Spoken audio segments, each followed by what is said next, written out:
भारत में गर्मियां हर साल एक नया रिकॉर्ड बनाती है और हर आने वाले साल में अपना ही रिकॉर्ड तोड़ती है। अगर बात की जाए राजस्थान की, तो पिछले साल राजस्थान के बाड़मेर में ये टेम्परेचर 46.4 डिग्री सेल्सियस के रिकॉर्ड पे पहुंचा था और यही तापमान चुरू में सबको आश्चर्यचकित कर देता है जब ये 50.5 डिग्री सेल्सियस तक पहुंच जाता है। इस बढ़ती हीट के कारण पिछले साल जून तक देश भर में 200 से ज्यादा लोगों की मृत्यु हो गई थी और 40,000 से ज्यादा लोगों को हीट स्ट्रोक के कारण हॉस्पिटल में एडमिट होना पड़ा था। अगर सच पूछा जाए तो हमें साफ तौर पर दिख रहा है कि हमारे शहर तपती हुई भट्टी बन चुके हैं और ये तपन सिर्फ शहरों तक सीमित नहीं रह गई, अब गांव भी गर्म हो चुके हैं। ये वाकई में एक प्रॉब्लम है, एक प्रेसिंग इशू है जिस पर कोई बात नहीं करना चाह रहा है और जिसके कोई समाधान नहीं ढूंढना चाह रहा है। साइंटिस्ट कहते हैं कि क्लाइमेट चेंज के कारण ये एक्सट्रीम हीट इवेंट्स 45 गुना ज्यादा हो गए हैं। एक टाइम था जब लोग गर्म हवाओं से बचने के लिए पहाड़ों पर चले जाते थे।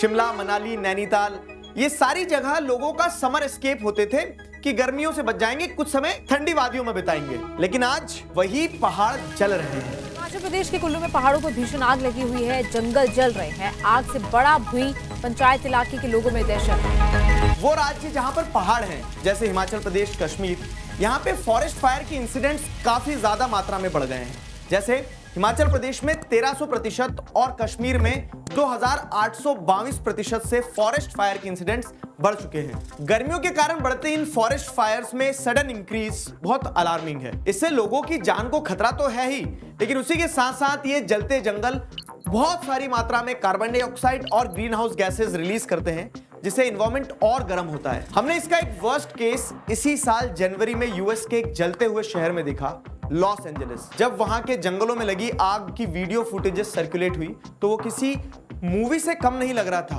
पर डरने वाली बात यह है कि हकीकत में हो रहा था। यह तो सिर्फ एक एग्जाम्पल है इस बढ़ती गर्मी का और उस बढ़ती गर्मी के दुष्प्रभाव का। आज हम इस वीडियो में इसी बात पर चर्चा करने वाले हैं कि ये जो देश में भीषण गर्मियां आपको हर साल देखने को मिल रही है, इसके पीछे क्या कारण है, क्या समस्याएं हैं और अंत में इनके समाधान क्या हो सकते हैं।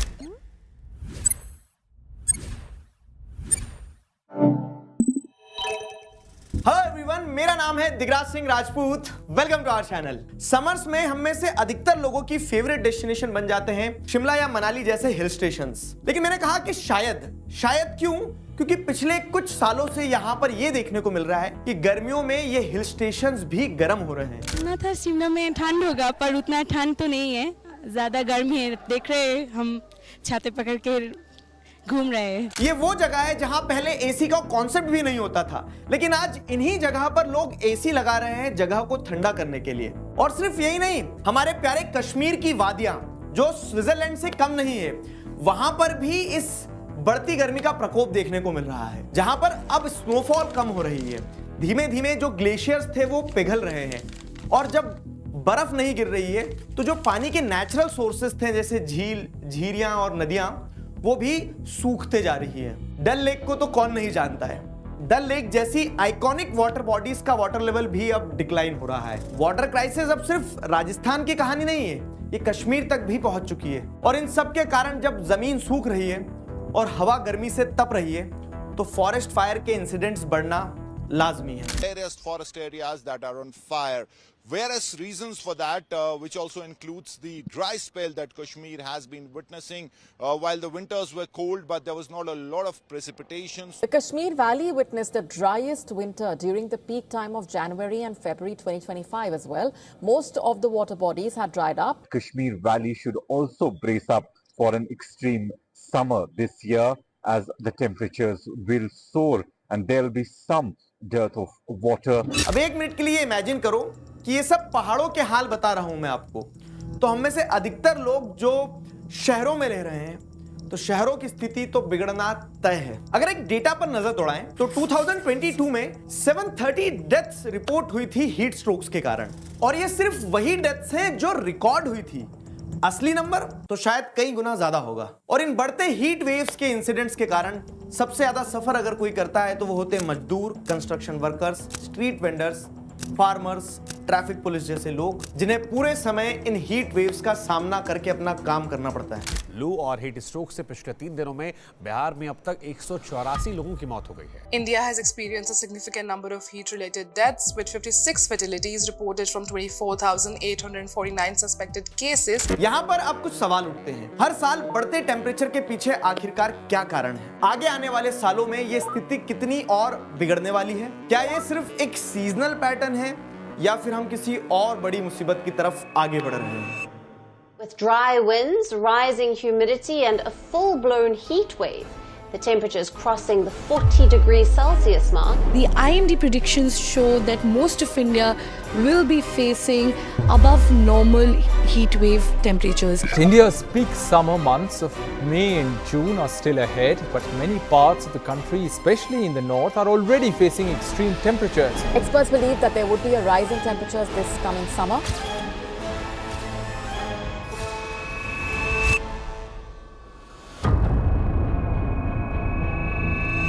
सवाल, सवाल और सवाल, और इन सवालों के बीच आगे बढ़ते हम और हमारा भविष्य। अगर हम भविष्य की बात करें तो climate scientist clear cut warning दे रहे हैं कि आगे आने वाले समय में इंडियन समर्स और भी भयंकर होने वाले हैं। मिड 21st सेंचुरी तक ये हीट वेव्स की फ्रीक्वेंसी 4 से 7 गुना बढ़ सकती है और इस सेंचुरी के अंत होने तक ये हीट वेव्स की फ्रीक्वेंसी 10 गुना बढ़ जाएगी। अगर इसे आसान शब्दों में समझाऊं तो जो तपती गर्मी अभी 1 से 2 हफ्ते में चली जाती है, वो शायद भविष्य में 2 से 3 महीने तक वैसे ही आपको सहन करना पड़ेगी। फ्यूचर में ये फ्रीक्वेंसी बढ़ना है, टाइम पीरियड बढ़ना है, इंटेंसिटी बढ़ना है। अब यहाँ पे लाइफ थ्रेटनिंग सिचुएशंस डेवलप होंगी और इन पूरी सिचुएशंस में कॉन्सेप्ट समझना बहुत जरूरी है, जो है वेट बल्ब टेम्परेचर। देखो, नॉर्मल टेम्परेचर तो हमें सिर्फ ये बताता है कि हवा कितनी गर्म है, लेकिन वेट बल्ब टेम्परेचर हमें ये बताता है कि हवा कितनी गर्म है, साथ ही साथ कितनी नम है। यानी कि ह्यूमिडिटी और गर्मी दोनों एक साथ वेट बल्ब टेम्परेचर के थ्रू पता लगती है। वेट बल्ब टेम्परेचर को पता करने के लिए एक थर्मोमीटर के बल्ब को गीले कपड़े में लपेट दिया जाता है, तो ऑब्वियसली उस गीले कपड़े में नमी होगी और उस नमी के कारण जो टेम्परेचर होगा वो कम होगा। लेकिन आपको यह समझना होगा कि वो कम टेम्परेचर ये दर्शा रहा है कि ह्यूमिडिटी के बावजूद भी टेम्परेचर इतना है। अब इसका आप प्रैक्टिकल लाइफ पे अगर इंप्लीकेशन देखोगे तो हमारी बॉडी जब गर्मियों में स्वेट करती है तब भले ही टेम्परेचर ज्यादा हो, लेकिन अगर लेस ह्यूमिड एयर होगी तो वो लेस ह्यूमिड एयर हमारी बॉडी के स्वेट से टकराकर हमारी बॉडी को कूल डाउन करेगी। ये आपने ऑब्जर्व किया होगा कि चेन्नई की 35 डिग्री सेल्सियस की गर्मी भी बहुत भीषण होगी, क्योंकि वहां ऑलरेडी टेम्परेचर है और एयर ह्यूमिड है, तो वो आपके बॉडी को कूल डाउन करने में मदद नहीं करेगी। यानी कि बॉडी की एक्सेस हीट जो है वो कहीं भी इवोपरेट नहीं होगी। और इस सिचुएशन में ये जो वेट बल्ब टेम्परेचर का कॉन्सेप्ट है ये और डरावना है।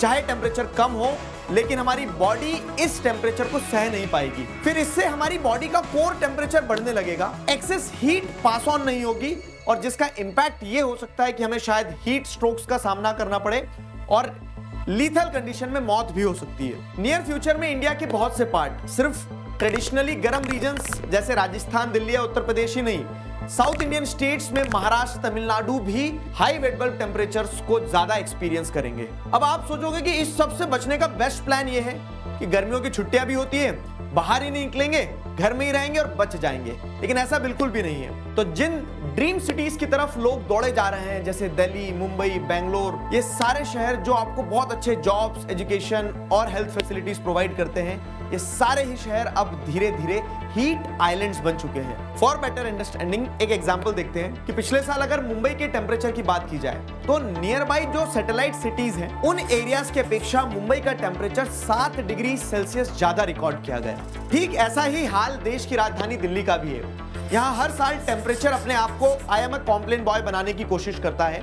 लेकिन इतने बड़े बड़े शहरों में आखिरकार ये प्रॉब्लम्स हो कैसे सकती, कभी सोचा है? देखो, विकास तो हुआ है, डेफिनेटली हमने बहुत अच्छे रोड्स बनाए, बड़ी बड़ी बिल्डिंग्स बनाई, लेकिन ये विकास कागजों पर अच्छा है। इस विकास को करते समय हमने अपने लिए विनाश खुद तैयार किया है। वो जो दूर से ही दिख जाए वैसे बड़े बड़े कंक्रीट मेगा स्ट्रक्चर्स, साथ ही साथ वो बड़ी बड़ी ग्लास की बनी बिल्डिंग्स, ये देखने में सब कुछ कितना फैंसी लगता है, लेकिन गर्मियों में ये उतना ही भयानक हो सकता है और उतना ही विनाशकारी हो सकता है, क्योंकि ये दिन भर हीट को सोख करते हैं और रात में सारी सोख की गई हीट को एमिट करते हैं, जिससे शहर का टेम्परेचर बढ़ता है। कुल मिलाके मतलब दिन हो या रात, टेम्परेचर लगभग सेम ही रहता है और यही है अर्बन हीट आइलैंड्स का असली गेम। अब हम शहर छोड़कर जा नहीं सकते हैं और ऐसे बड़े बड़े स्ट्रक्चर्स बनना बंद होंगे नहीं। तो इस समस्या से निजात पाने के लिए हमने क्या किया, उतनी ही बिल्डिंग्स में उतने ही एसीज और कूलर्स चलाना शुरू कर दिए, जिससे ऑब्वियसली एनर्जी डिमांड तो बहुत बड़ी है, इलेक्ट्रिसिटी का कंजम्पशन तो बहुत बड़ा है और कार्बन एमिशंस वो हद पार कर चुके हैं। यहाँ प्रॉब्लम ये है कि वो लोग जो एसी, कूलर, पंखा अफोर्ड कर सकते हैं, वो शायद इस प्रॉब्लम से 2 महीने 2.5 महीने के लिए ऐसे निपट लेते हैं, लेकिन वो लोग जो ये अफोर्ड नहीं कर सकते हैं, उनके लिए हम सिचुएशन और वर्स्ट बनाते जा रहे हैं। इनफैक्ट अगर देखा जाए तो हम जिसे डेवलपमेंट बोल रहे हैं और सिटीज को डेवलप किए जा रहे हैं, वो हमारे इंडियन क्लाइमेट से मैच भी नहीं होता है। मॉडर्न अर्बन इंफ्रास्ट्रक्चर को हम डेवलपमेंट से कोरिलेट करते हैं, लेकिन ये कंक्रीट जंगल्स और ग्लास बिल्डिंग्स डेवलपमेंट कैसे हो सकते हैं? हमने वेस्टर्न कंट्रीज के आर्किटेक्चर को अडॉप्ट तो कर लिया, लेकिन हमने रुक कर ये नहीं पूछा कि वो बिल्डिंग्स वहां पर वैसी क्यों हैं। देखो, कोल्डर रीजन में जो बड़ी बड़ी ग्लास बिल्डिंग्स होती है, तो बाहर जब धूप निकलती है तो उस धूप को अंदर की तरफ ट्रैप कर लेती है और अंदर के एरिया को थोड़ा वार्म करती है।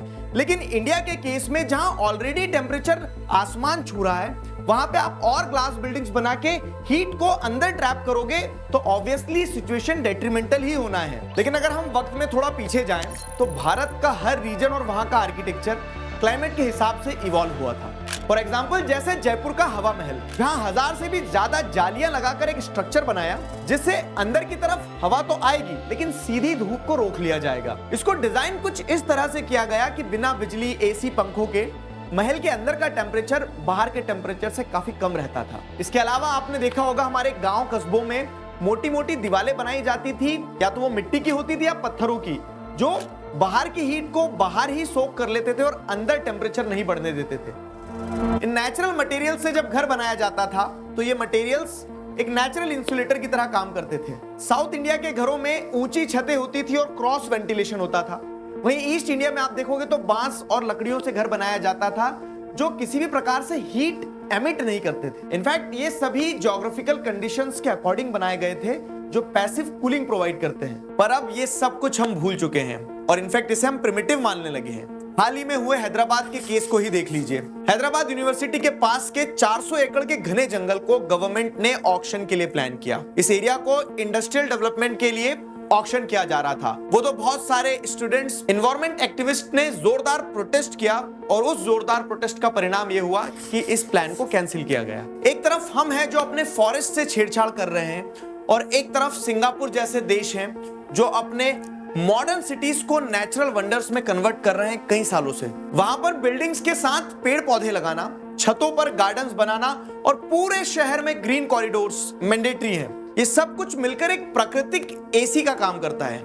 इनफैक्ट वहां पर बिल्डिंग पॉलिसीज ऐसी है कि अगर किसी बिल्डिंग के कंस्ट्रक्शन से प्रकृति पर कोई प्रभाव पड़ता है या फिर हरियाली घटती है, तो बिल्डर को उतनी ही हरियाली बिल्डिंग के छत या दीवारों पर लगानी होती है। और सिंगापुर के इस मॉडल में भारत की इस गर्मी की समस्या का समाधान भी छुपा है। हमें 3 चीजों पर फोकस करना होगा इस प्रॉब्लम को टैकल करने के लिए। पहला स्टेप जो हम सबको इमीडिएटली समझना होगा, हर एक पेड़ जरूरी है। पेड़, पार्क्स, ग्रीन बेल्ट्स, ये सब सिर्फ डेकोरेशन के लिए नहीं है, ये लाइफ सेवर्स हैं। जहां जगह मिले पेड़ लगाओ। इस वीडियो को देखने के बाद में एक संकल्प लो कि आगे आने वाली बारिश में जितने बन सकते हैं उतने पेड़ लगाओ और इन पेड़ को पालो। जैसे गवर्नमेंट इनिशिएटिव्स ले कि हाईवे के किनारे शेड्स के लिए पेड़ लगाए जाए। सोसाइटीज में ऐसे इनिशिएटिव्स लिए जाने चाहिए कि एक पार्क हो, लोग अपने घर के सामने पेड़ लगाएं, ये मैंडेटरी हो। और इसके अलावा लेक्स, पॉन्ड्स, रिवर्स, इन सबको बचाने की जरूरत है। ये वेट बल्ब टेम्परेचर को बढ़ने नहीं देंगे। गवर्नमेंट ऑफिशियल्स, पॉलिटिशियंस, इवन आम जनता को ये इनिशिएटिव लेना होगा और जिम्मेदारी लेना होगी कि ये बिल्डर्स इन लेक्स को, पॉन्ड्स को खत्म करके यहाँ पर कंस्ट्रक्शन ना करें। दूसरा सोल्यूशन, हमें वेस्टर्न आर्किटेक्चरल स्टाइल को कॉपी करना छोड़ना होगा। हमें ये समझना होगा कि उनकी और हमारी क्लाइमेटिक कंडीशंस अलग अलग है। We need to look for tropical solutions. हमें ये समझना होगा कि कैसे हमारे ट्रेडिशनल आर्किटेक्चरल स्टाइल ने यहाँ की क्लाइमेटिक कंडीशंस के साथ में अडेप्ट किया। सिंगापुर जैसी कंट्रीज से सीखना होगा कैसे मॉडर्न इंफ्रास्ट्रक्चर और ग्रीनरी को साथ में बैलेंस किया जाए। केन्या की कैपिटल नायरोबी और ब्राजील के कई सिटीज इंस्पिरेशन है इस चीज में कि कैसे उन्होंने जंगलों को सिटीज के अंदर भी प्रोटेक्ट किया। बदलाव होगा, भले ही स्लो हो। जैसे बड़े स्केल पर अगर देखा जाए तो इंडिया का sustainable cooling action plan already चल रहा है। यहाँ गोल ये है कि 2037 तक कूलिंग डिमांड को 20 से 25% तक कम किया जाए, जिसमें कूलिंग के नए तरीके जैसे energy efficient AC, evaporative coolers और जियोथर्मल कूलिंग जैसे सस्टेनेबल अल्टरनेटिव्स काम आ सकते हैं। तीसरी स्टेप है awareness. Public awareness plays a very important role.